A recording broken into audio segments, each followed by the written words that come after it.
Welcome to the wonderful world of wine. We are your hosts, Mark Lenzi and Kim Simone, and we are really excited to be exploring all things wine with you today.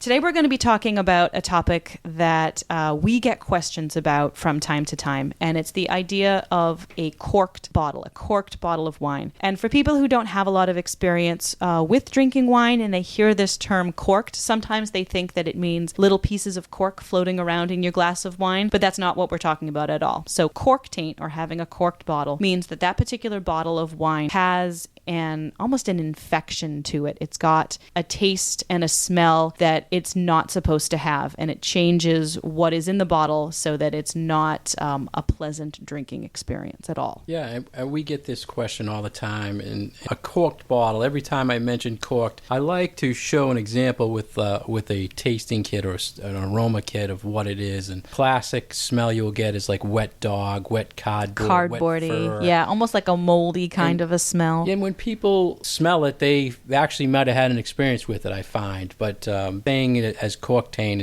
is not really as common as saying it's as corked. They're saying in this article, which was actually a Robert Parker article, which is a very fine wine reviewer, he was saying anywhere between 1 to 3% of all wines that have a cork are actually bad from this bacteria or this cork taint. And I've heard up to 10% of champagne corks have this. Wow. So, I mean, it is a problem. And if you're a small winery, there's some very expensive wineries in Napa who have converted from cork to screw cap because they could not afford to get returns of 1 to 3% of their product every year. Mm-hmm. So have you seen a big movement from cork to the screw cap? I've definitely seen more screw caps coming onto the market in my 15 years in the wine business. I remember I started in retail in 2002, and I remember a particular instance where a customer actually stopped me in the parking lot. He flagged down my car, and I rolled down the window, and he's like, "You sold me a bottle of wine that has a screw cap. It doesn't have a cork. This is a blah, blah, blah, blah, blah." And I'm like, no, dude. That's not a sign of an inferior quality wine anymore. You know, screw caps now are used on even $100 bottles of wine from places like Australia or,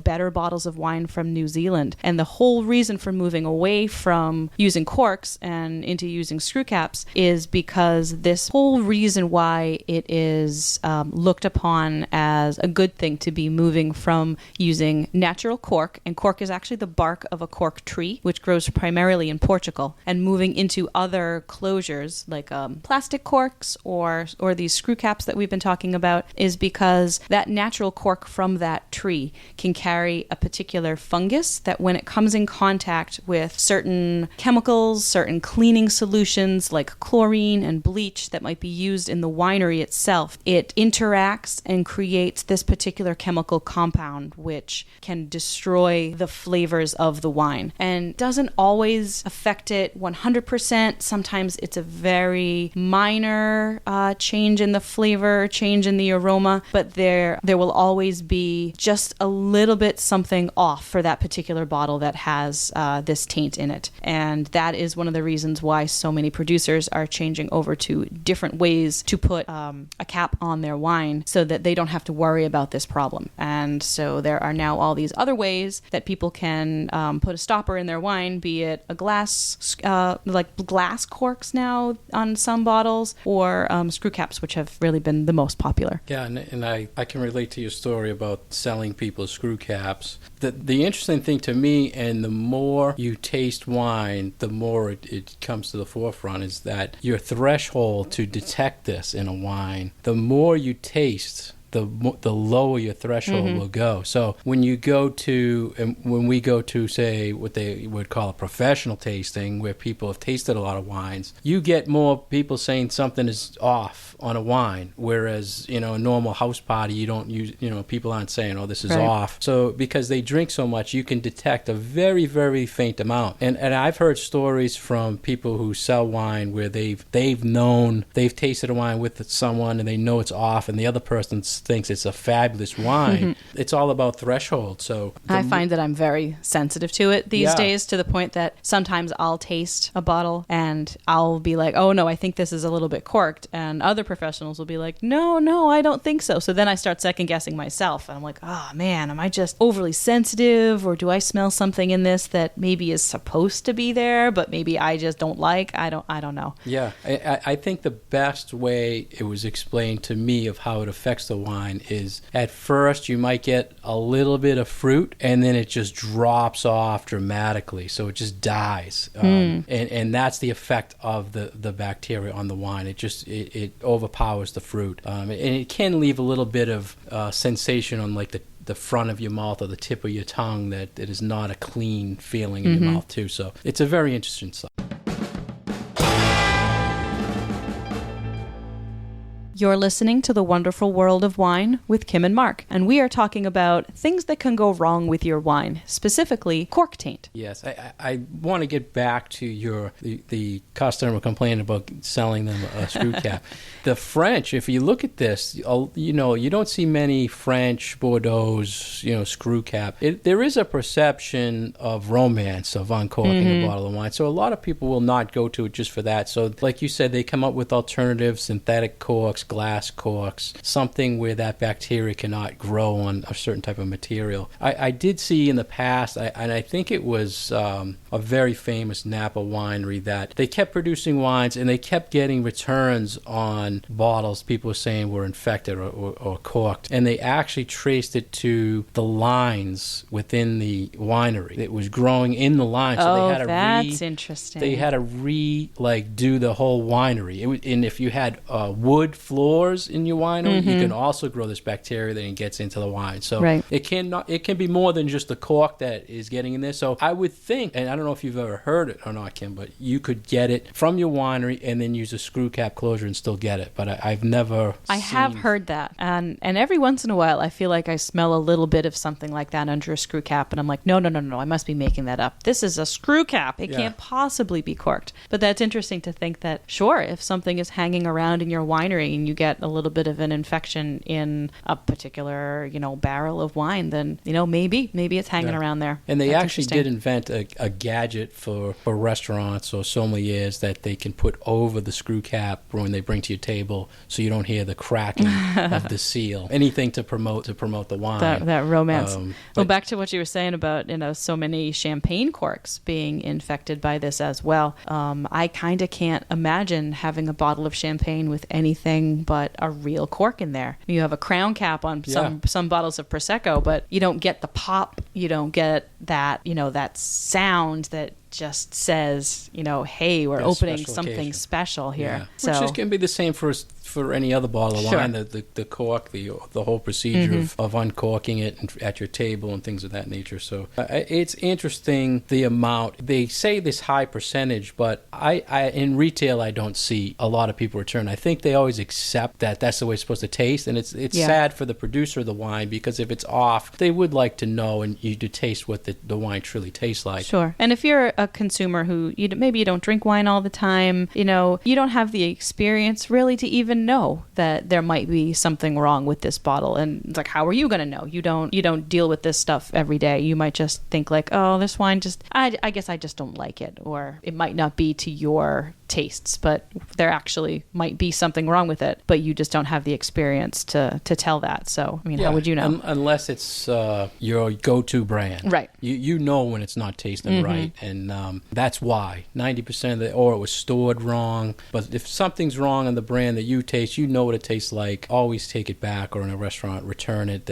Say you don't like the taste and you taste it all the time. Getting back to the restaurant, I always see different things when they uncork it. They'll always tell you, don't handle the cork, don't smell the cork. What do you think, Kim? What do you teach on that?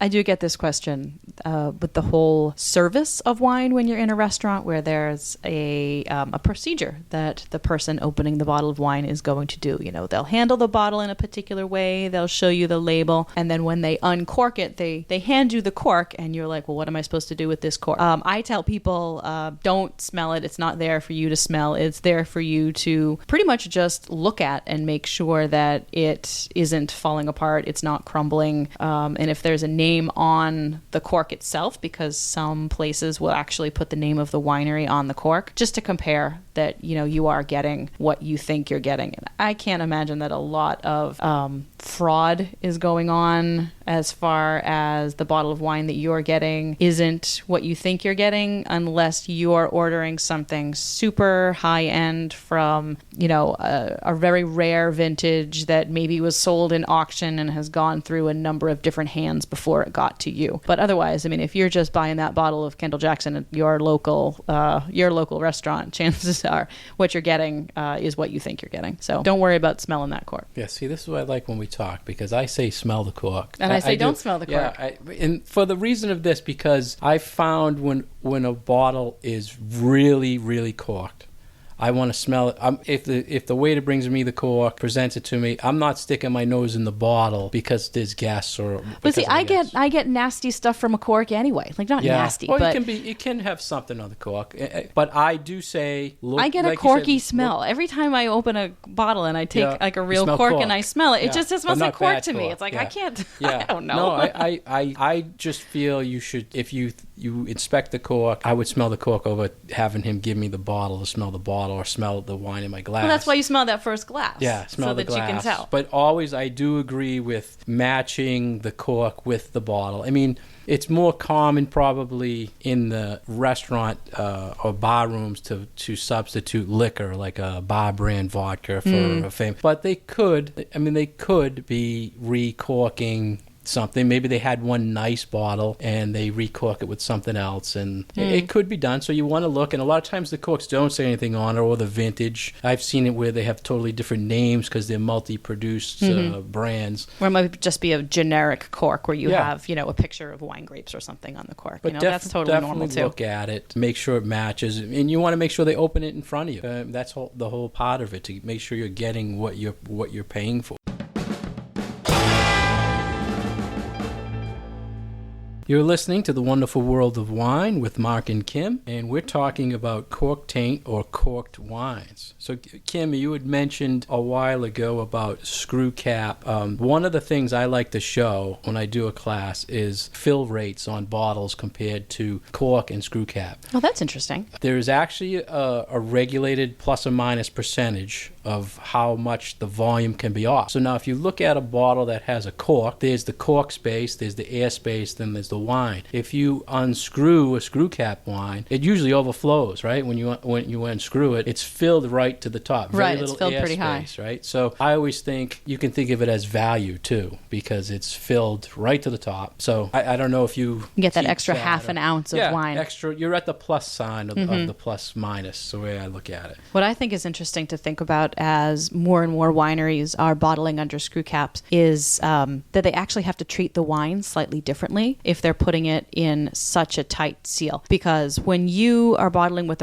a natural cork, some air is always going to get in there because that cork is a porous substance, as opposed to a screw cap, which is a tight seal. No air is getting in, and the winemakers have to adjust what they're adding as far as sulfites or preservatives a little bit more with that screw cap, because it doesn't have the traditional sort of ebb and flow of oxygen getting into that wine. So I've been reading some interesting things about changes that winemakers have to do in order to adjust so that when you open up that bottle of a wine under a screw cap, you're not getting like a weird chemical-y kind of flavor. Yeah, it's a great point. There's a lot of talk about, and you should know, like when you open a screw cap, you usually get a blast of sulfur because that's the last thing that's usually put in there, to know the difference in that burnt match sulfur smell versus versus a corked right. or an off bottle, and that blows away really quick. Yeah, once you pour that first glass of wine, if you swirl it up a little bit, that's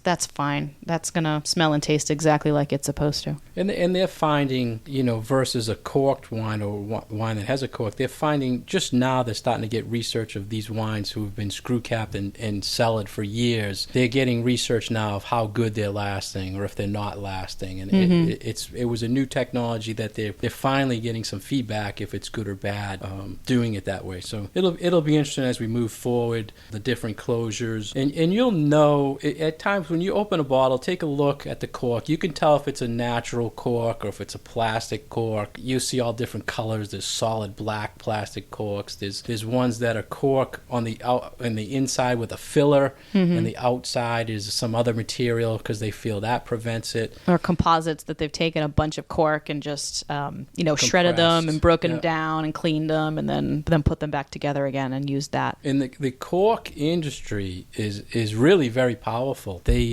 don't like saying this thing about the cork tank, and they like showing numbers that it's very low return rate. So they do a lot in their industry to prevent it. And there's testing. There's companies and wineries. If you're making, say, 1 million bottles of wine and you're only quality controlling 100 corks, you're not really doing a good job. So they do test them, but it's not as frequent as probably it should be. And what I tell people too is if you're buying a wine that is meant for pretty immediate consumption, either you're going to drink it that night or that weekend or certainly within the next couple of months, that wine was put on the shelf for you to drink as soon as you want it. It's not meant really to be aged. You're not really laying down that $12 bottle of Chardonnay. So anything that's meant to be drunk pretty right away, it is perfectly fine for it to be bottled under a screw cap because you don't have to worry about any extra aging going on there. So I say, bring it on for those wines that are bottled with a different kind of a closure and not a cork. It's a very safe, economical, really great way to have a bottle of wine that you're not, trying to pay attention to in your wine cellar. Yeah, we both agree on that. As far as you're shopping for wine, I will, I'll get this question a lot of people say, if I recommend and it's a screw cap, they say, well, it's a screw cap. I'm saying, well, you go into someone's house. How about guaranteed that this bottle, the chances of it's a bad bottle are very low. Right. Whereas if you brought a bottle with a cork and you bring it and they open it a guess and it's bad, what do you do now? Right. So I like to tell people that when you buy a bottle that's under a screw cap, you are getting what the winemaker intended you to get. Yes, I totally agree with that. And I think that's a very, very good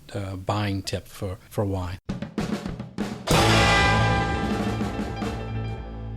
Thank you for listening to The Wonderful World of Wine. We were your hosts, Kim and Mark. To review these topics that we've talked about and ask us questions and give feedback, please visit our Facebook page at The Wonderful World of Wine. And cheers. Wine, wine, wine.